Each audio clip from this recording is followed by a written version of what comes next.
Bayan ng Diyos, handa na ba tayong muling ipagaspas ang ating mga pakpak upang ihatid ang saya sa mga kabataan ngayong kapistahan ni San Roque?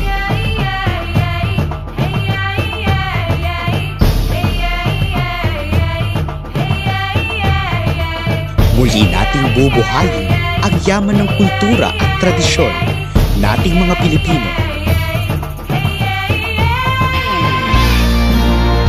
Ipakikilala natin sa mga kabataang Gen Z ang saya na ating pinagmulan. Tara na sa panibagong misyon ng ngiti, saya at aral sa mga kabataan. Ito ang Palarong Anghel.